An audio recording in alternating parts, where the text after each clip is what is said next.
were hit with a virus that was met with silence and spread unchecked. Denials for days, weeks, then months. That led to more deaths, more infections, more stress, and more loneliness. Photos and videos from 2019 feel like they were taken in another era. The last vacation, the last birthday with friends, the last holiday with extended family. While it was different for everyone, we all lost something. A collective suffering, a collective sacrifice. A year filled with the loss of life and the loss of living for all of us. But in the loss, we saw how much there was to gain in appreciation, respect, and gratitude. Finding light in the darkness is a very American thing to do. In fact, it may be the most American thing we do. And that's what we've done. We've seen frontline and essential workers risking their lives, sometimes losing them, to save and help others. Researchers and scientists racing for a vaccine. And so many of you, as Hemingway wrote, being strong in all the broken places. I know it's been hard. I truly know. As I've told you before, I carry a card in my pocket with the number of Americans who have died from COVID to date. It's on the back of my schedule. As of now, total deaths in America, 527,726. That's more deaths than in World War I, World War II, the Vietnam War, and 9/11 combined. There were husbands, wives, sons and daughters, grandparents, friends, neighbors, young and old. They leave behind loved ones, unable to truly grieve or to heal, even to have a funeral. But I'm also thinking about everyone else who lost this past year to natural causes, by cruel fate of accident or other disease. They too died alone. They too leave behind loved ones who are hurting badly. You know, you've often heard me say before, I talk about the longest walk any parent can make is up a short flight of stairs to his child's bedroom to say, I'm sorry, but I lost my job. Can't be here anymore. Like my dad told me when he lost his job in Scranton. So many of you have had to make that same walk this past year. You lost your job. You closed your business.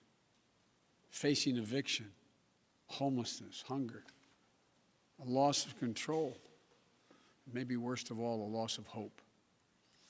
Watching a generation of children who may be set back up to a year or more because they've not been in school because of their loss of learning. It's the details of life that matter the most. And we miss those details, the big details and the small moments.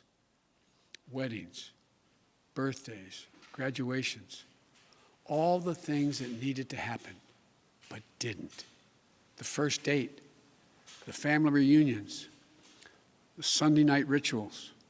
It's all has exacted a terrible cost on the psyche of so many of us. For we are fundamentally a people who want to be with others, to talk, to laugh, to hug, to hold one another. But this virus has kept us apart. Grandparents haven't seen their children or grandchildren.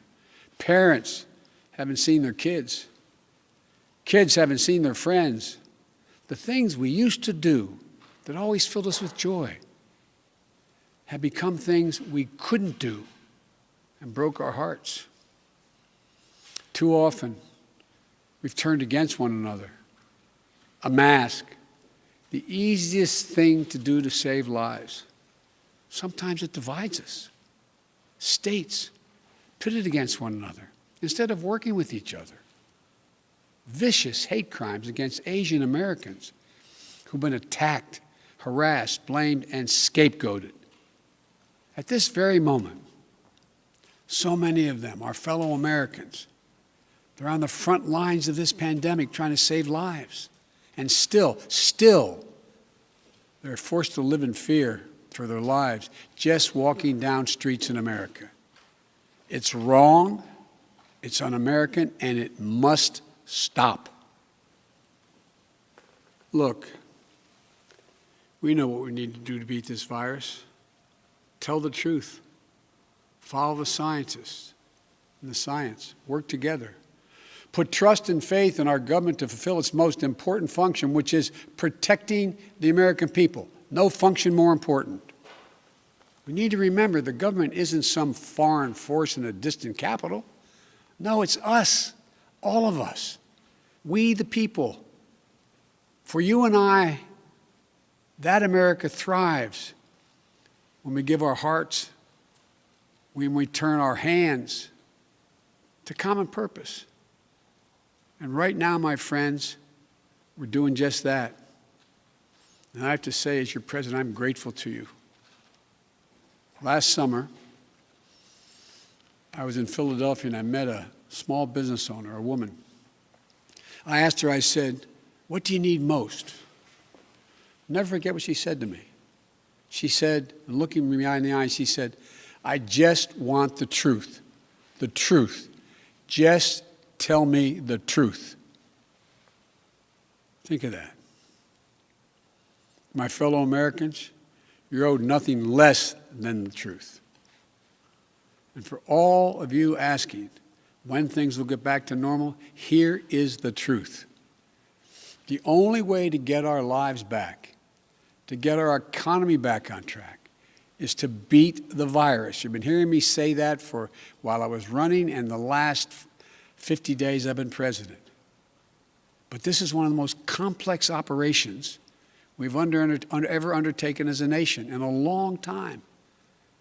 That's why I'm using every power I have as President of the United States to put us on a war footing to get the job done.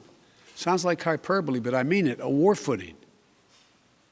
And thank God we're making some real progress now. In my first full day in office, I outlined for you a comprehensive strategy to beat this pandemic. We've spent every day since attempting to carry it out. 2 months ago, this country didn't have nearly enough vaccine supply to vaccinate all or ever near all of the American public. But soon we will. We've been working with vaccine manufacturers, Pfizer, Moderna, Johnson & Johnson, to manufacture and purchase hundreds of millions of doses of these 3 safe, effective vaccines.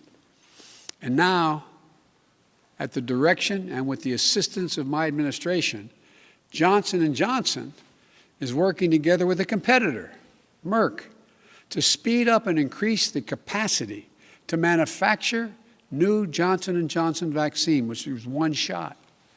In fact, just yesterday, I announced, and I met with the CEOs of both companies, I announced our plan to buy an additional 100 million doses of Johnson & Johnson vaccines.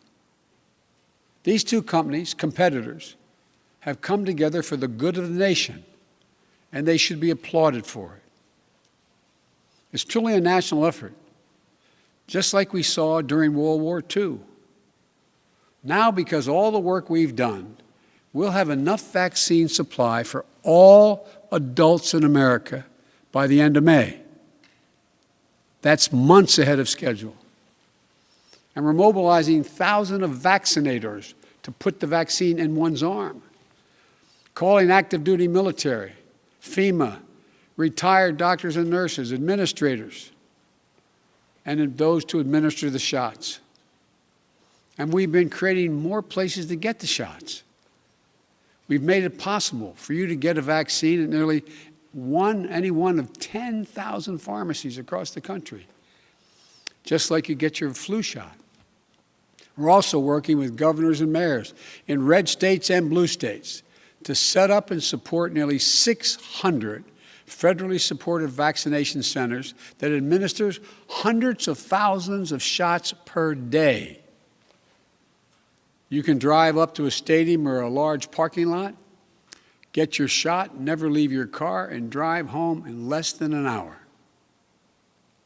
We've been sending vaccines to hundreds of community health centers all across America, located in underserved areas. And we've been deploying, and we will deploy more, mobile vehicles and pop-up clinics to meet you where you live so those who are least able to get the vaccine are able to get it. We continue to work on making at-home testing available. And we've been focused on serving people in the hardest-hit communities of this pandemic: Black, Latino, Native American, and rural communities. So what does all this add up to? When I took office 50 days ago, only 8% of the Americans, after months, only 8% of those over the age of 65 had gotten their first vaccination. Today, that number is 65%. Just 14% of Americans over the age of 75 50 days ago had gotten their first shot. Today, that number is well over 70%. With new guidance from the Centers for Disease Control and Prevention, the CDC, that came out on Monday, it means simply this: millions and millions of grandparents who went months without being able to hug their grandkids can now do so. And the more people are fully vaccinated, the CD will continue to provide additional guidance on what you can do in the workplace, places of worship with your friends, as well as travel. When I came into office, you may recall, I set a goal that many of you said was kind of way over the top. I said I intended to get 100 million shots in people's arms in my first 100 days in office.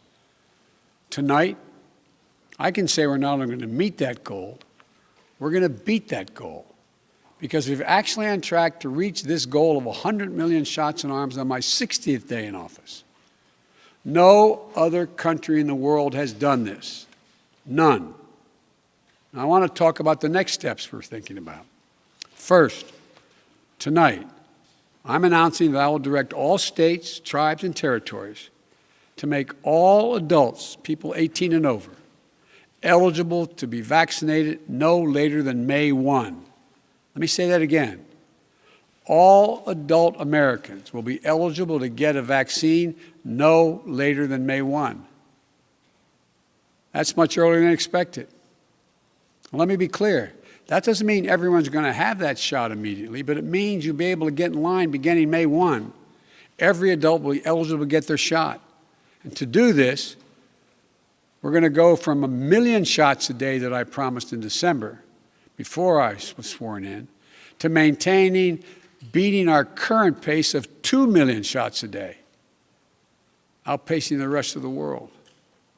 Secondly, at the time when every adult is eligible in May, we will launch, with our partners, new tools to make it easier for you to find the vaccine and where to get the shot, including a new website that will help you first find the place to get vaccinated and the one nearest you.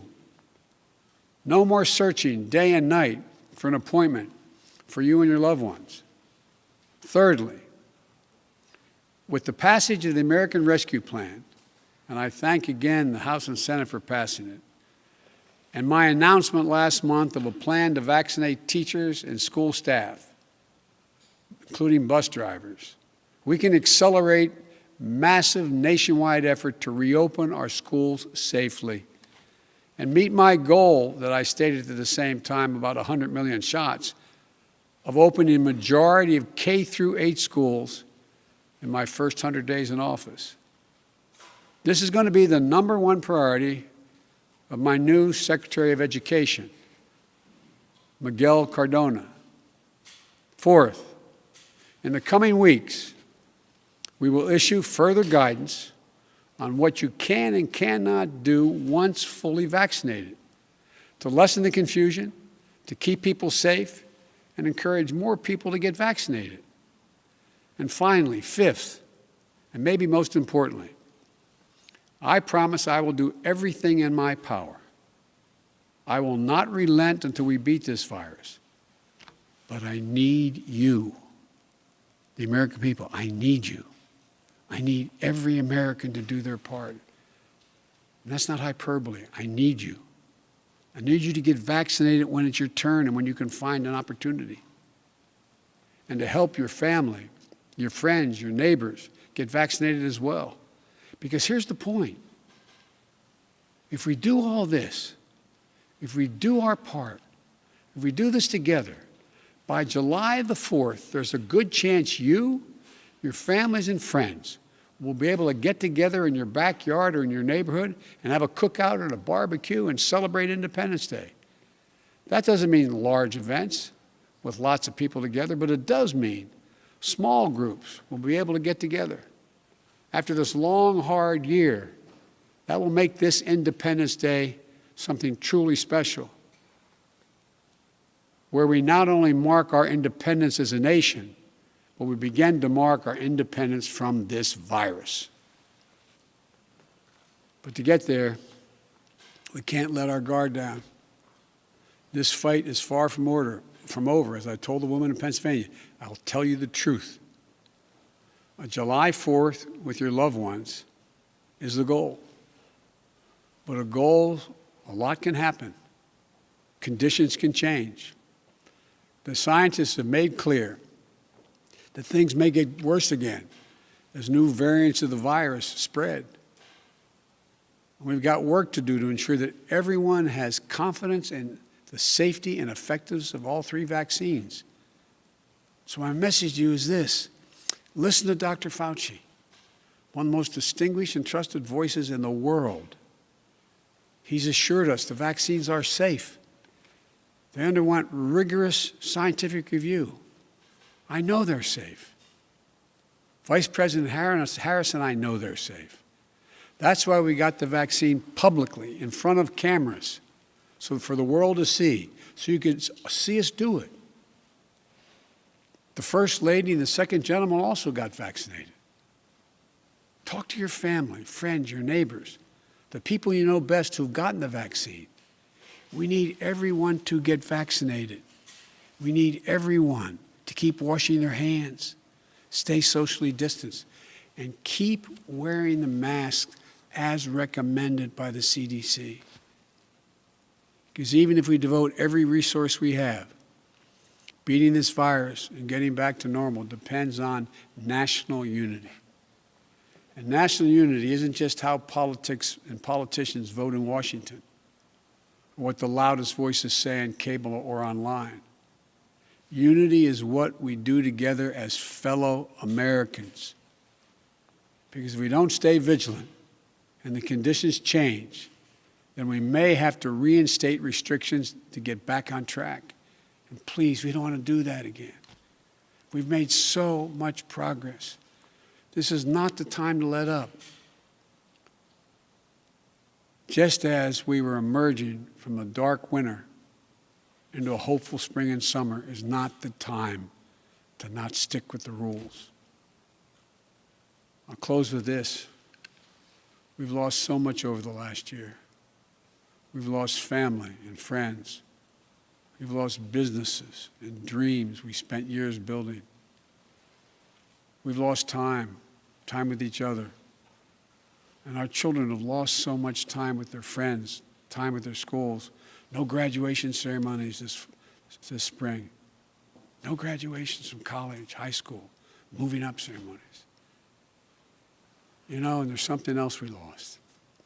We lost faith in whether our government and our democracy can deliver on really hard things for the American people.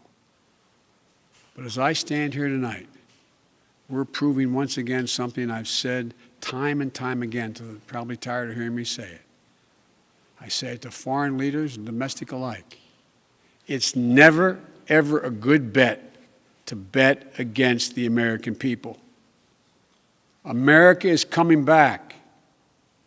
The development, manufacture, and distribution of vaccines in record time is a true miracle of science. It's one of the most extraordinary achievements any country has ever accomplished. And we also just saw the Perseverance rover land on Mars. Stunning images of our dreams that are now a reality. Another example of the extraordinary American ingenuity, commitment, and belief in science and one another. And today, I signed into law the American Rescue Plan, an historic piece of legislation that delivers immediate relief to millions of people, includes $1,400 in direct rescue checks, payments. That means a typical family of four earning about $110,000 will get checks for $5,600 deposited if they have direct deposit or in a check, a treasury check. It extends unemployment benefits. It helps small businesses. It lowers health care premiums for many. It provides food and nutrition, keeps families in their homes. And it will cut child poverty in this country in half, according to the experts. And it funds all the steps I've just described to beat the virus and create millions of jobs. In the coming weeks and months, I'll be traveling along with the First Lady, the Vice President, the Second Gentleman, members of my cabinet, to speak directly to you, to tell you the truth about how the American Rescue Plan meets the moment. And if it fails at any pace, I will acknowledge that it failed, but it will not. About how after long, dark years, one whole year, there is hope and light of better days ahead. If we all do our part, this country will be vaccinated soon. Our economy will be on the mend. Our kids will be back in school.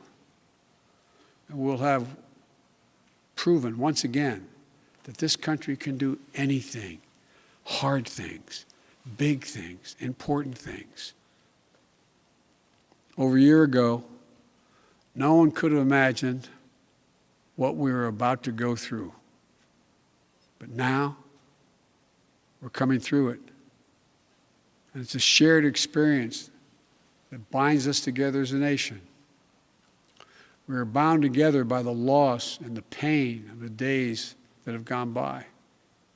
We're also bound together by the hope and the possibilities of the days in front of us.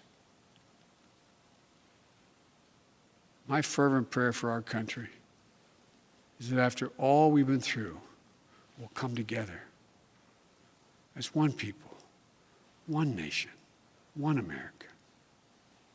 I believe we can and we will. We're seizing this moment. And history, I believe, will record. We faced and overcame one of the toughest and darkest periods in this nation's history. Darkest we've ever known. I promise you, we'll come out stronger with a renewed faith in ourselves, a renewed commitment to one another, to our communities and to our country.